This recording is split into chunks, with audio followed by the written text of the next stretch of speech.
1960 का दशक कुछ ऐसा था जब सड़कों पर एक क्लासिक और तेज रफ्तार कार चला करती थी। उस कार को देखते ही हर किसी की नज़र उस पर टिक जाती थी। उसके इंजन की दमदार आवाज़ हर किसी को अपने आने की खबर दे देती थी। ये कार कोई मामूली कार नहीं थी, बल्कि ये तो थी क्लासिक इम्पाला कार। वही कार जिसने कार चलाने वालों को बताया कि क्या होता है कूल होना। कभी सड़कों पर राज करने वाली ये इम्पाला आज वक्त की धूल में खो गई है। तो चलिए बीते वक्त के पन्नों को पलटकर एक बार फिर से जानते हैं इम्पाला कार के रोचक सफर के बारे में। वो साल था 1958 का और कार कंपनियों में बड़ा कड़ा मुकाबला चल रहा था। इस मुकाबले में फोर्ड कंपनी ने बाजी मारी हुई थी। उनकी कार लोगों को बहुत पसंद आ रही थी। वहीं दूसरी ओर शेवरले फोर्ड से पीछे होती जा रही थी। कंपनी कुछ ऐसा करना चाहती थी जिससे वो फोर्ड से आगे निकल सके, लेकिन उन्होंने एक बिल्कुल ही नई तरह की कार बनाने का फैसला किया। इस एक फैसले के बाद शेवरले के सभी ऑटोमोबाइल इंजीनियर एक बिल्कुल ही नई कार बनाने में लग गए। इतना ही नहीं, कुछ ही वक्त में उन्होंने ये कार भी बना दी। जब सब ने कार देखी तो सबसे पहले उसके डिज़ाइन को देखकर हर कोई हैरान हो गया। 2 दरवाज़ों वाली ये कंफर्टेबल कार मार्केट में मौजूद बाकी कारों से बहुत अलग थी। उसके जैसा क्लासिक स्टाइलिश डिज़ाइन पहले किसी ने नहीं देखा था। डिज़ाइन के मामले में तो इसे पास कर दिया गया, मगर अब बारी थी इसके परफॉर्मेंस चेक करने की। पेट्रोल इंजन के साथ 136 हॉर्स पावर वाली ये दमदार कार थी। इसे न सिर्फ लुक बल्कि तेज रफ्तार ड्राइविंग के लिए भी बनाया गया था। भारी डिज़ाइन होने के बाद भी 150 किलोमीटर प्रति घंटे की रफ्तार पकड़ने में सक्षम थी। इतना ही नहीं, 0 से 60 मील प्रति घंटे की रफ्तार ये सिर्फ 14 सेकंड में पकड़ सकती थी। इसकी परफॉर्मेंस देखने के बाद तो हर कोई चौंक गया। हर किसी को एहसास हो चुका था कि उन्होंने एक कमाल की गाड़ी बना दी। हालांकि इस कार का नाम क्या रखा जाए ये अभी सोचा जाना बाकी था। इसके डिज़ाइन और रफ्तार को ध्यान में रखते हुए एक नाम सोचा जाना था, इसलिए इसे अफ्रीका के हिरण प्रजाति के नाम दिया गया, जिन्हें इम्पाला कहा जाता है। कहते हैं वह हिरण भी इम्पाला कार की तरह बहुत ही सुंदर है और तेज़ी से दौड़ता है, इसलिए इसका नाम भी इस कार के लिए सबसे बढ़िया था।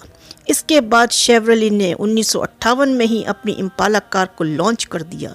इतना ही नहीं, इसकी शुरुआती दाम रखा गया $2,500। इसके बाद शुरुआत हुई एक ऐसे दौर की जिसने कार की पूरी दुनिया ही बदल दी।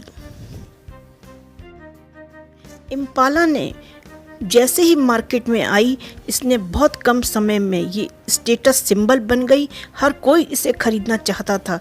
सड़क से गुजरती इम्पाला को देखकर हर किसी की आंखें बस उस पर ही टिक जाया करती थी।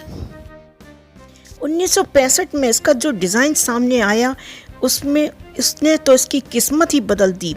1965 में इम्पाला के 2 दरवाजे बदलकर उसे 4 कर दिया गया। इसके डिज़ाइन में भी काफ़ी बदलाव किए गए। इसके इंजन को भी बदलकर इसमें नया V8 इंजन लगाया गया, जिसने इसकी परफॉर्मेंस को और ज़्यादा बढ़ा दिया। इसके बाद तो पूरी दुनिया में नए मॉडल वाली इम्पाला कार की डिमांड होने लगी। इतना ही नहीं, इसका इतनी डिमांड मिली कि इसका प्रोडक्शन करना मुश्किल हो गया। 1965 वाले मॉडल के आने के बाद शेवरले हर साल करीब 1 मिलियन इम्पाला बनाने लगी थी। इतना ही नहीं, ये सभी गाड़ियां कब बिक जाती थी पता ही नहीं चलता था। दुनिया के कई देशों से इम्पाला की डिमांड आने लगी। बाहर कार एक्सपोर्ट करने के लिए भी शेवरले को अपना प्रोडक्शन यूनिट बढ़ानी पड़ी। 1965 के करीब ये 7,46,800 V8 इम्पाला बेची थी।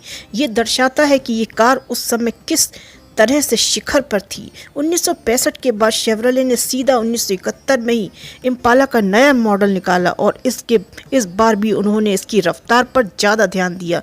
नए मॉडल के साथ इम्पाला की रफ्तार 365 हॉर्स पावर की हो गई थी। 1971 में मॉडल में कार के इंजन को और भी ज़्यादा किफ़ायती बनाया गया। इसका फ़ायदा कंपनी को तब हुआ जब 1973 में ऑयल क्राइसिस आया। पूरी दुनिया में ईंधन की कमी आ गई थी। ऐसे में इम्पाला का ज़्यादा किफ़ायती इंजन काफ़ी काम आ रहा था। हालांकि इस इंजन को बनाने के कारण इम्पाला को अपनी कार परफॉर्मेंस थोड़ी गिरानी पड़ी। माना जाता आगे चलकर यही इम्पाला के बंद होने का कारण भी बना। वक्त के साथ मार्केट में नई नई गाड़ियां आ रही थी जो परफॉर्मेंस के मामले में इम्पाला से काफ़ी बेहतर साबित हो रही थी। अपने नाम के कारण आने वाले कुछ सालों तक तो इम्पाला ने कई कार्स बेची, मगर धीरे धीरे इसकी सेल कम होती गई। लोग इम्पाला की जगह दूसरी गाड़ियों को चुनने लगे।